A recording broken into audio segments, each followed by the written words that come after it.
And good afternoon, and welcome to this. It's actually my fifth presentation on historical fiction writing, that magical blend of reality and imagination as it pertains to my award-winning novel, as Kathy mentioned, this one, Devil's Backbone. Published by Headline Books a few years ago, Devil's Backbone is a retelling of the notorious family feud between the Hatfield clan, which was centered mainly in western West Virginia, and the McCoy clan, which was mainly located in far eastern Kentucky. I say mainly because there was no boundary between these people. The river that I'll show you on the map later that divides Kentucky from West Virginia is no biggie down there. You could walk across it, and people often did. Well, because by its very nature, a feud can last quite a while, the time in which the novel's events occur span from the American Civil War to the turn of the 20th century. But when I wrote it, I did not intend to just rehash a yarn that has been told and retold, been the subject of a dozen books, depicted in movies, and even been transformed into a glitzy HBO series starring none other than Kevin Costner as Devil Anse Hatfield.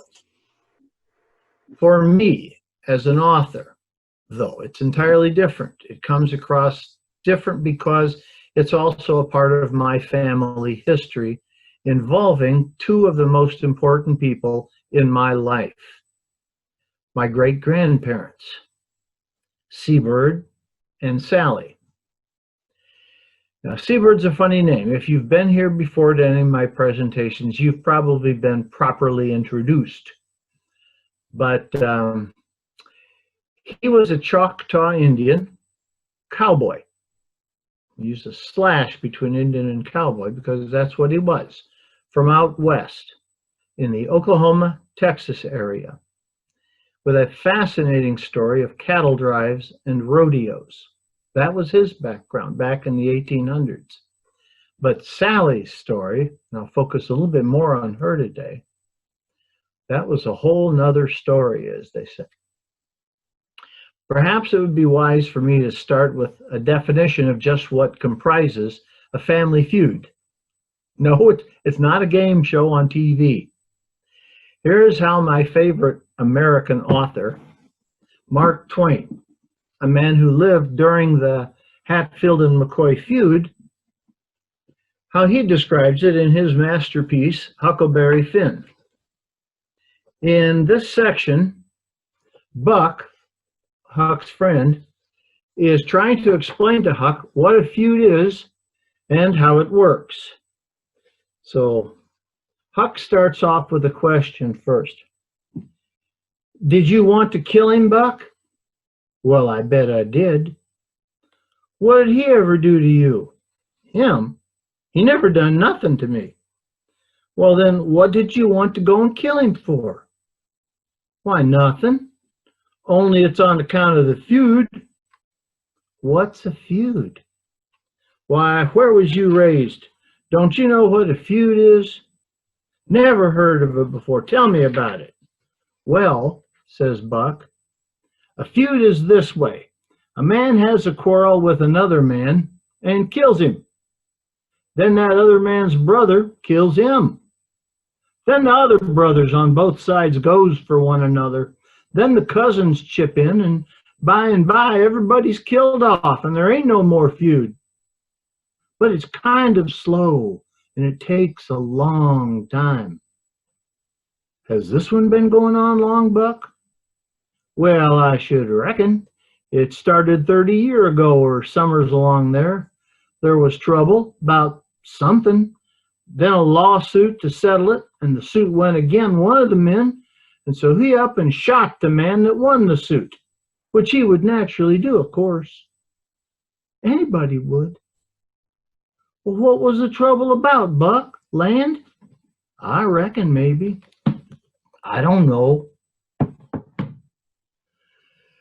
Well, Mr. Twain. I cannot affirm, sitting here, that Mr. Twain is 100% accurate in his assessment. And he does catch the flavor of the feud. But as an ill-informed outsider, whose only knowledge of the feud came from reading the inflammatory Eastern newspapers of the time, most of which were partial to the McCoys, he could hardly be blamed for portraying both sides as ignorant, vicious hillbillies. The newspapers and Twain helped create this image of the feud that has persisted even to our own day. When I was a child in West Virginia, I sat on the floor before our little black and white TV watching a Disney cartoon on a Saturday morning of two barefoot buffoons pummeling each other relentlessly. When I asked Dad what it was all about, he told me to forget about it, that the cartoon was made by flatlanders. Those were the scum of the earth in his terms, who didn't know anything at all about the feud. In reality, the roots of this family feud go back to the Civil War, hence the Civil War images on the front of the book. Many of the facts surrounding the feud and its origin are contentious, but there is no disputing that Randall McCoy and Anderson Hatfield, better known as Devil Ants, both served in the Confederate Army of Northern Virginia, and that both deserted to go home to Western Virginia to tend their farms and care for their families. Then a McCoy relative, a wounded Union soldier on furlough, was shot and killed, perhaps by Devil Ants himself. And though McCoy said that Blue Belly had it coming, the pot started simmering. The family started raiding and stealing from each other and hurling lawsuits against each other. Even so, there was much interchange between the groups. Devil Ants owned timber and mineral rights to some 5,000 acres of land. He was a big landowner, and in his lumbering crew, he employed and worked beside many a McCoy. This was not a little backyard operation. But then it all exploded. In the 1880 election in Pike County, Kentucky, Johnsy, a son of Devil Ants, flirted with, and perhaps it went beyond flirtation. Maybe they walked off into the woods for a short while, it seems to be, with this McCoy girl, who was then so afraid to go back to her home that she ended up pitching in and staying with the Hatfields, which infuriated the McCoys, as you could imagine. Johnsy, her lover, was then kidnapped by the McCoys, which everything has an equal and opposite reaction, which forced Devil Ants and a crew of his friends, family, to ride to free him, which they did. They freed Johnsy without firing a shot. In 1882, the next election, things got even worse. Ellison, the brother of Devil Ants, was attacked by 3 McCoy boys, get this, stabbed 26 times and shot in the back. Remarkably, he didn't die, but lived to identify the attackers. Well, Devil Ants and some friends and family rounded him up, tied the 3 culprits to trees, and announced that if Ellison lived through the night, they would live. But, sad to say, Ellison died. And so did the 3 McCoys. Now, the Hatfields, on one hand, believed that now the debt was settled. Ellison had been avenged. But the McCoys were furious. They felt it was way overdone and should have gone through the law in one thing or another. So the feud simmered to a high boil and spilled over into raging gun battles. A couple years later, 1888, a group of Hatfields, without Devilance's consent, he wasn't even a participant and counseled against it, thought they could end this feud by going right for the snake's head. And they attacked Randall McCoy's house. One of his daughters was shot and killed. Posses and bounty hunters called hawkshaws. That was the term I knew him by when I was a kid. Granny always called them hawkshaws.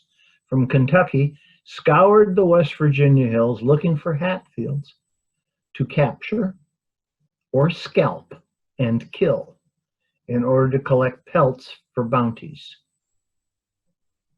Life became so lawless along that border that at one point the governors of the states of West Virginia and Kentucky threatened to call out their respective National Guard units, pitting state against state. And the federal government had to intervene, along with the U.S. Supreme Court. This was a big deal. It wasn't just a group of crazy old hillbillies barefoot hitting each other with big sticks. Scalping and other atrocities became common. The death toll was never for certain. It was estimated perhaps in the hundreds. The way Granny told the stories to me as a kid both thrilled and horrified me. I asked her once about it. But Granny, I said, Mama always says there are two sides to every story. Didn't the McCoys have their own side? She stopped her rocking and took a deep drag on her Pall Mall cigarette. Then she fixed me with a flint-eyed glare. Why, yes, they do, Junior. But them McCoys, they stupid people. And that was the end of the discussion. Granny wasn't going to go there again. Well, here I have to be careful not to play into the stereotype of the Twain image. Granny loved and admired Devilance. She told me that when she was but a girl, and a small one at that, she never did weigh much over 100 pounds, if that, and stood just over 5 feet tall. Uncle Devilance, as she referred to him, taught her how to ride and shoot, and how he would poke fun at her sticks, as he called her legs, her skinny little legs. He taught her how to shoot so that she could protect him with a shotgun. When the shotgun was propped up on the windowsill and he wanted to take a nap. Anyhow, it was shortly after these events that Seabird met Sally Ethel Lambert, a niece of Devilance on his sister's side. At about 13, she had been married off by her ne'er-do-well father. The marriage lasted all of one day before she was returned, dumped back at her father's.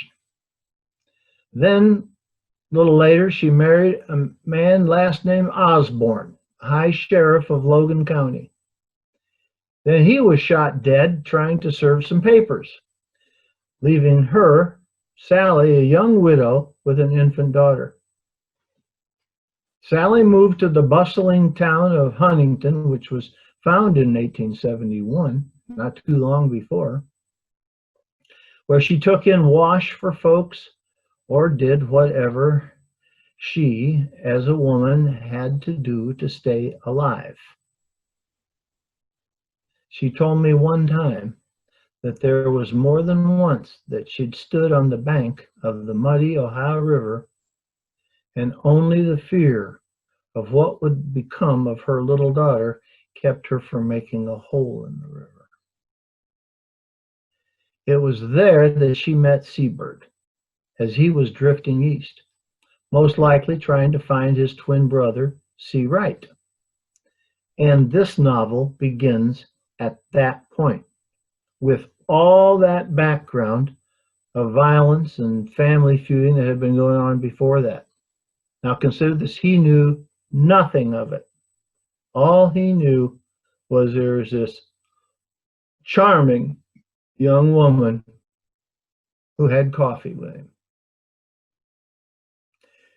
In this book, right here, Devil's Backbone, in that book, I attempt to portray Devil Anse in a manner that would reflect more Granny's favorable bias than is usually done.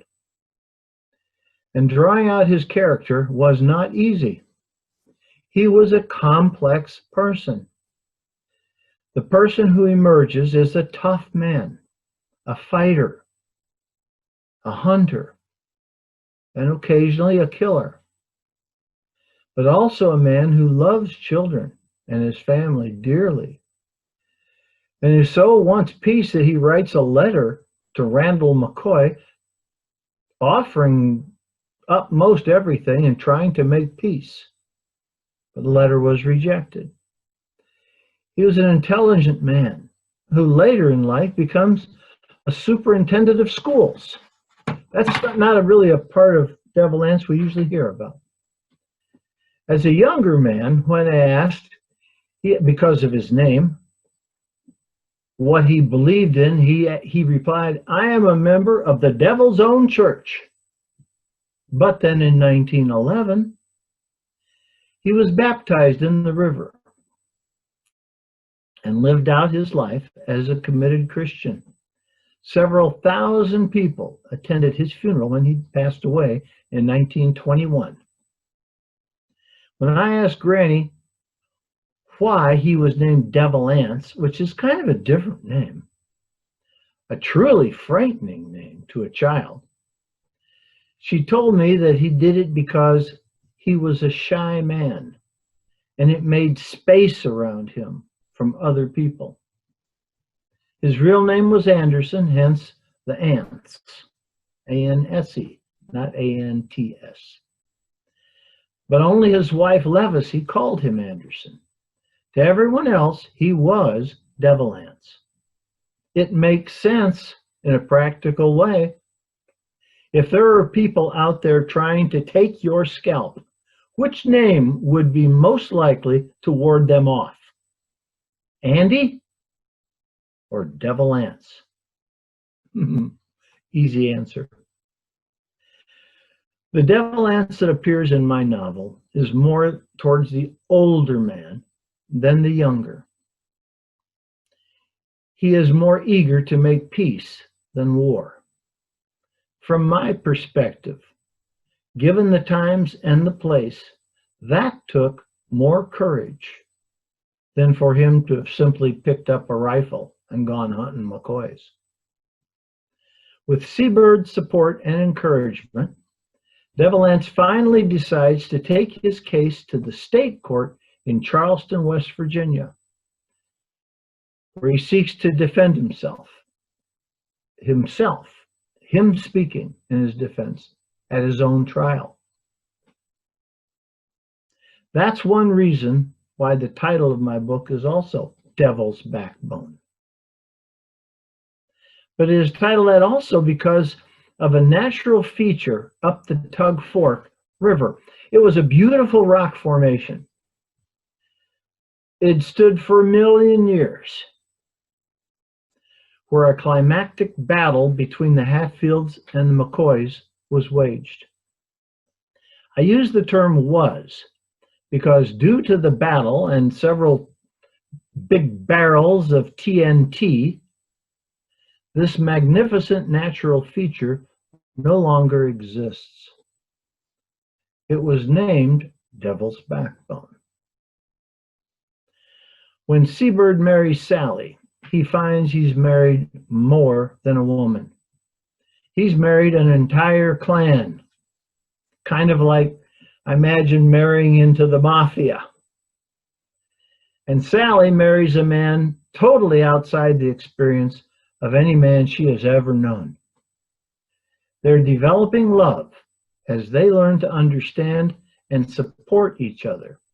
Makes this unusual love story as much Sally's story as it is Seabird's. This novel is not intended to provide research material for the serious student of the feud. I asked Granny what it was like to live during the feud, and she replied, "Why, we just lived. It would flare up and settle down. Not much would happen for years. Babies was born and old folks died." Well, that may be true. But if I was to write between the pages of a book, now nothing much happened for the next few years. Babies were born and old folks died. Well, I don't think I'd sell a book. That's scarcely a recipe for building suspense and tension in a novel. So you condense time.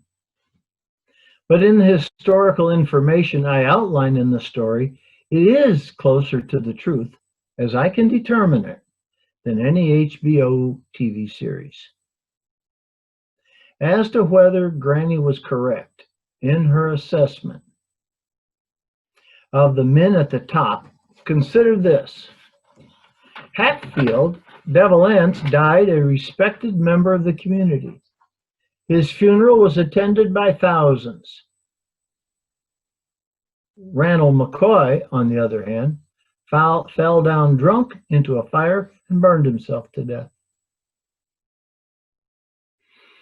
And if you get down to Logan, West Virginia, and you ask directions of somebody, I'm sure they will point you to an 8-foot-tall carved statue memorial to Devalance made of Italian marble. As far as I know, there isn't one to Randall McCoy.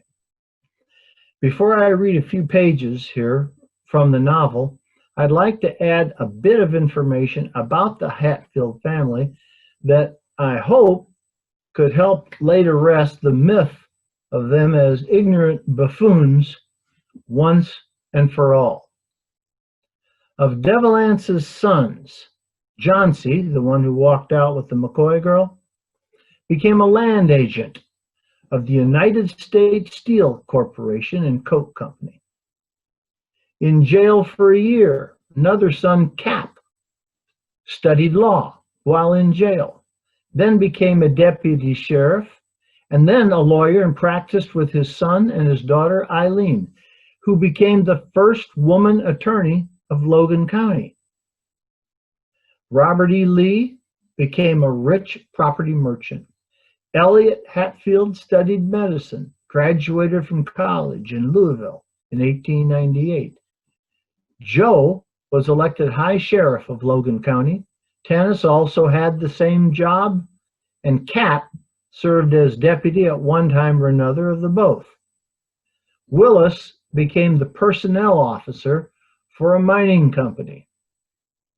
A pretty accomplished crew. Devalance's brother Elias, who was murdered, had 3 sons. Greenway was elected sheriff of Mingo County. Henry became a doctor and surgeon for the Norfolk and Western Railroad, owned a large hospital in Huntington, and then was elected to the West Virginia Senate and became governor of West Virginia in 1913 as a progressive Democrat, a la Teddy Roosevelt. Elias became a doctor, and on this finger, which was nearly severed when I was a little child in an accident, sewed it back on. The Hatfields produced a respectable number of teachers, businessmen, political figures, and professional men and women. So much for that myth. Now, I would like to read a few pages of Devil's Backbone. This is maybe I should show the pictures first. I think I'll do that. I'm going to reverse order. I was going to read a couple pages and then show you some pictures that deal with the people and the places. But I think it'd make more sense, given the reading, to show you the pictures first. And we'll go through those. It won't take very long. A couple minutes. Let me take a minute to set this up here. Okay. A few more buttons to push here. Here we go. Where is it? Here we are. Okay, from begin. There we go. Okay, you should be seeing the title, The Legend of Seabird, Devil's Backbone. All three books start off with that title, The Legend of Seabird, but there's the first book, The Last Long Drive, with Seabird Out West. This book, where he comes to West Virginia, and the third book, Kiamichi, which is just set to come out. I'll be talking about that tomorrow. It'd be the sequel to Devil's Backbone. But these are a few slides of the area. This is a picture of Seabird. If you were here before for any of my sessions, you've seen it. I've shown it just about every time.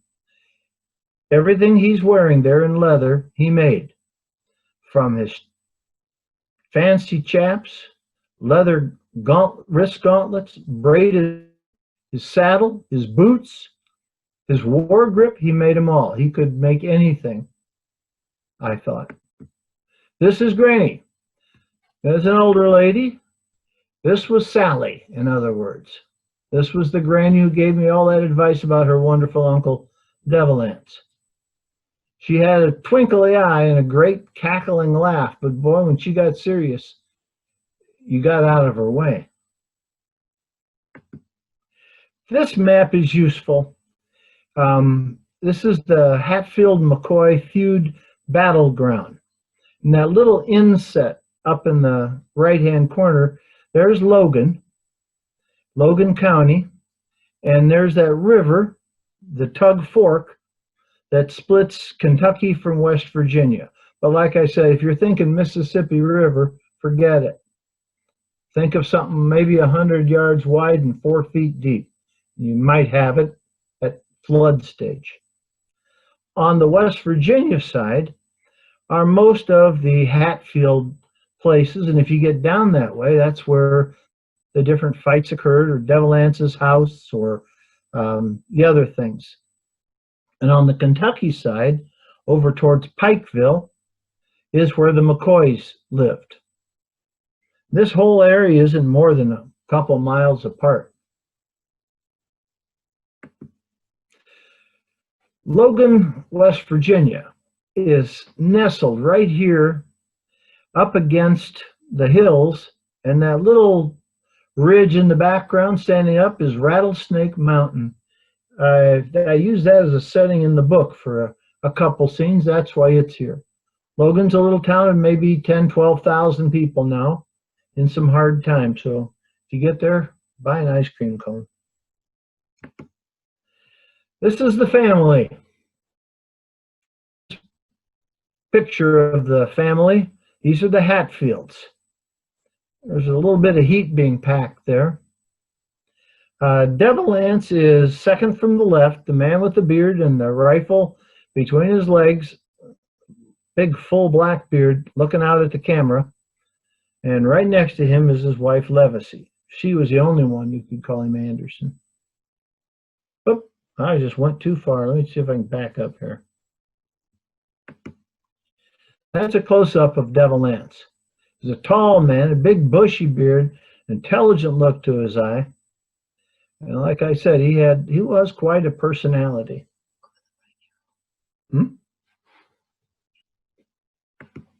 This is Randall McCoy. It's a drawing. There weren't a lot of photographs taken of him, but he was the leader of the McCoy faction. And down by Logan, this is a statue memorial to Devilance, 8-foot tall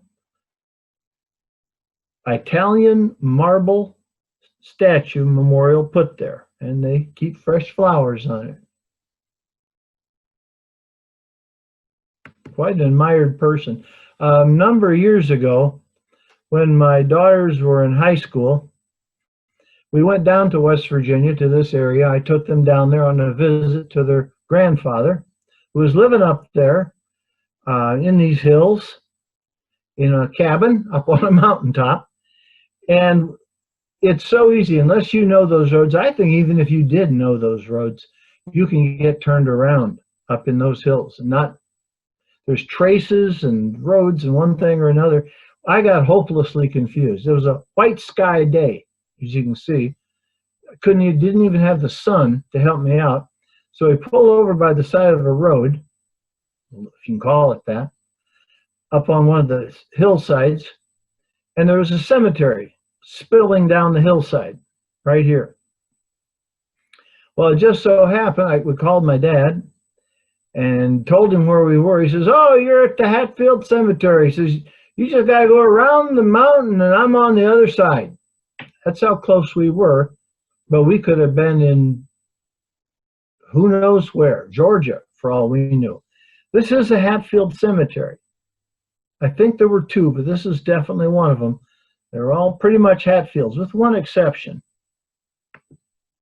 Now, this is definitely Sally, who, by the way, was named after Granny. Sally, one of the most powerful women I ever knew, staying in front of certainly a Hatfield. Now, if you look behind her, there's another grave back there with fresh flowers, wreath on the top. That, as far as I could find, was the only non-Hatfield person buried in that cemetery. It was a McCoy fella who fell in love with a Hatfield girl. They've got this Romeo and Juliet type of story. And he was killed by his own family, by the McCoys. And the Hatfield so honored him that they buried him, highest honor they could think of, in their cemetery. And the feud may be long gone away, 100 years ago. But they're still putting flowers on his grave, fresh flowers. And this is where the book ends, and the new book, Kiamichi, will start tomorrow. Okay. All right, let's go up here now and turn this off. There. Okay, now we're back.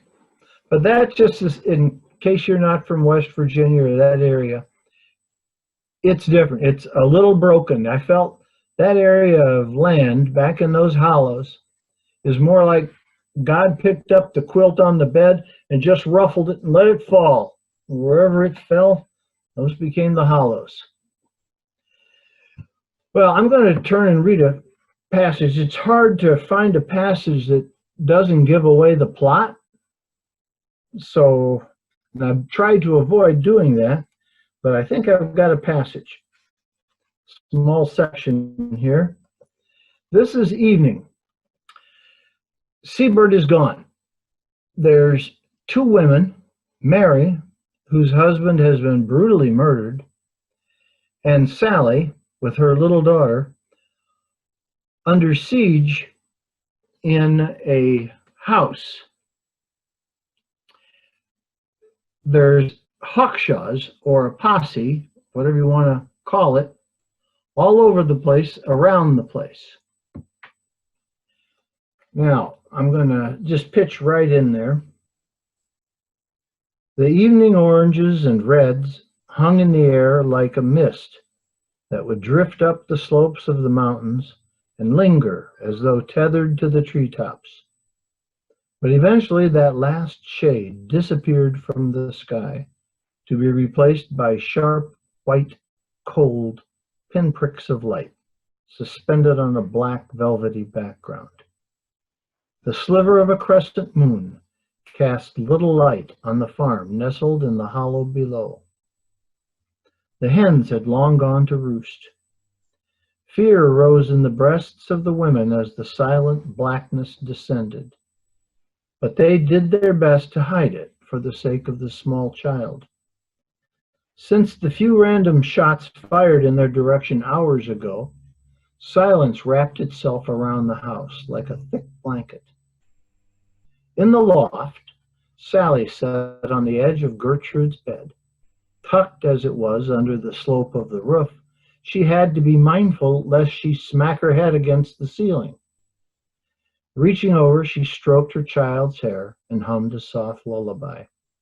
"Sleep now, little one," she soothed, as Gertrude rolled over on her side. "Your pap will be home tomorrow, and everything will be just fine. We'll have us an egg hunt and bake up a rhubarb pie. Good night now. I'll come up and check on you in a bit." Leaning down, she placed a kiss as soft as a whisper on the little girl's forehead.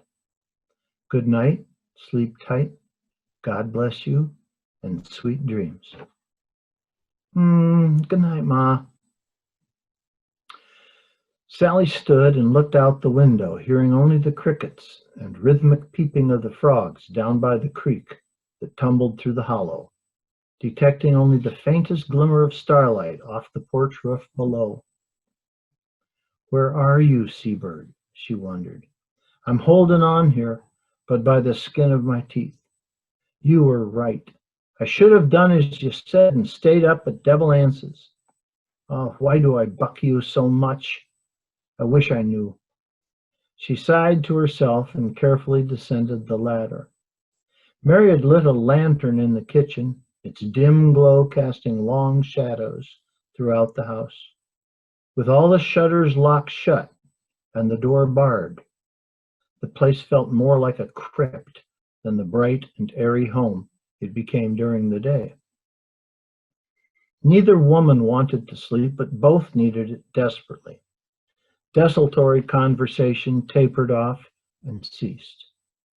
They sat in the area Sally had taken to call her parlor, adjacent to her bedroom on the west side of the house.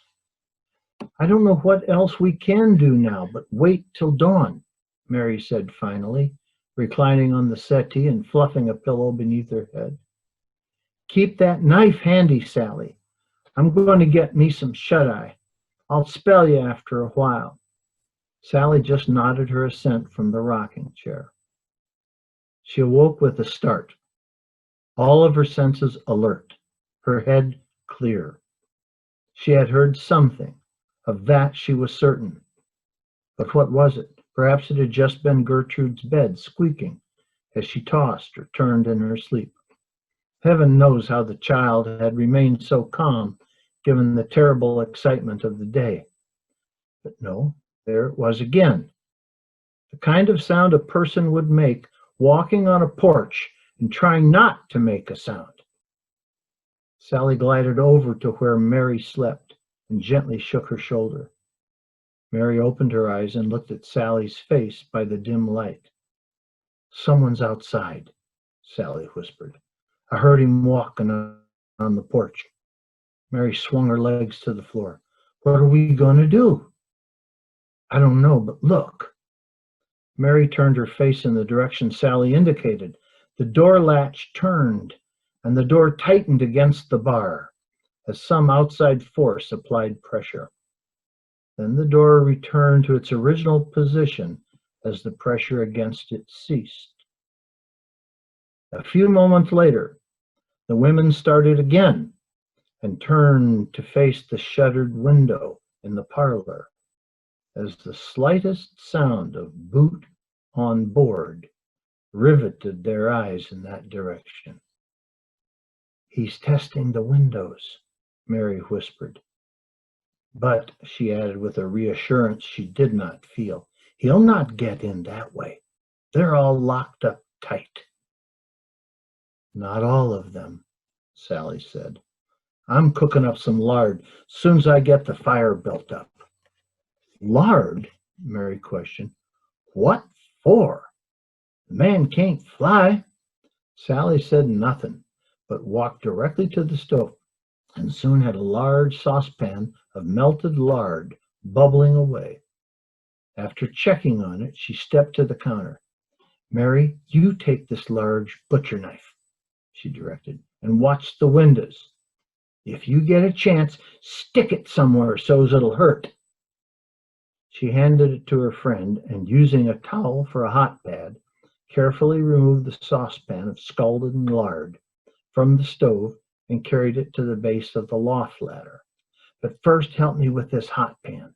I'm going up, then you hand it to me." "Okay, Sal, but what on earth are you planning on cooking up there?" "Maybe I'm worried about nothing, but this man Coburn don't give up easy. I plan on making the porch roof outside Gertrude's window so slick he'd think twice about trying that window. Mary nodded her understanding and passed the saucepan up to Sally. Probably it was worry for nothing, but doing anything was preferable to just sitting there waiting for dawn. The women moving about and making noise wakened Gertrude. She sat up in her bed and asked, "What you doing, Ma?" "You just go back to sleep, honey. It'll be day soon. And my, we'll have us some fun." "But what you doing?" The curious child rose and stepped beside her mother at the window. Already the false dawn was throwing its deep purples and orange fringe into the sky. "I'm just going to toss this lard out on the porch roof. The windows are all closed downstairs." She glanced at the slowly lightening sky. "It's sure a good thing your pap didn't put any shutters on the upstairs window now, isn't it?" She hurled the hot lard out onto the roof and stepped back, wondering if that had been a foolish act. Gertrude stepped up to the window, leaning out to see the results of what her mother had done. A man's hand appeared, gripping the side of the window frame, followed immediately by his head. Startled, Gertrude let loose a high-pitched scream, but before she could move, the hand released its grip, and seeking blindly some other object to attach to, locked onto the little girl's arm. Coburn's shocked face appeared as Gertrude screamed again. Sally lunged forward, but Coburn, with nothing to support himself, stepped up and onto the newly greased roof. Instantly his feet lost traction, and he fell backwards, yanking the little girl through the open window. Sally's desperate hands closed on empty air, where a moment before her child had stood. "Gertrude! Mama!" Gertrude screamed, and as her mother watched in horror, almost as though it were in slow motion, Coburn slid toward the edge of the roof, clutching the flailing child as if she would protect him or prevent his falling. His boot heels caught on the edge, and he tumbled over backwards, releasing Gertrude with a curse. A moment later, there was a terrible sound of bones crunching and splintering, followed by silence once again. "Gertrude!" Sally yelled from the window. Without waiting for a response, she spun and raced down the ladder. By the time she hit the floor, Mary was unbarring the door. She had heard the commotion and deduced what had happened. Sally flung open the door, and both women raced around the corner of the house. Draped over the rain barrel was the body of a man, bent backwards at an impossible angle. Coburn had used it to climb up onto the porch roof, and it had caught him as he descended, shattering his spine and killing him instantly. But Sally and Mary spared barely a glance and not a thought on him. Their eyes were focused on the small broken bundle that lay in the grass a few yards from the dead man. Sally fell to her knees beside her and called her name softly, over and over, soothingly, cooing like a dove. She caressed the small arms and huddled over her as though to detect any faintest whiff of a breath. Mary stood behind her, eyes wide in horror, her hand over her mouth, staring at this moonlit tableau of terror. Now let's stop right there. If you wish to know what happens next, I'm afraid you'll just have to find a copy of the book. Oh, I have some. And lastly, I think it would be helpful to your understanding of the novel if you just keep in mind that everything we've ever learned about the Hatfields and McCoys pretty much has come from biased sources. And this concludes my presentation of Devil's Backbone. I want to thank you so much for attending today, for dropping by. And to everyone who ordered this book, I will stick around to sign a few. I promise they'll all go out this week or at the latest next week. And if time permits, I believe it does. It's been about 45 minutes. I'd like to now open up if you have any questions or comments. Otherwise, goodbye and stay safe.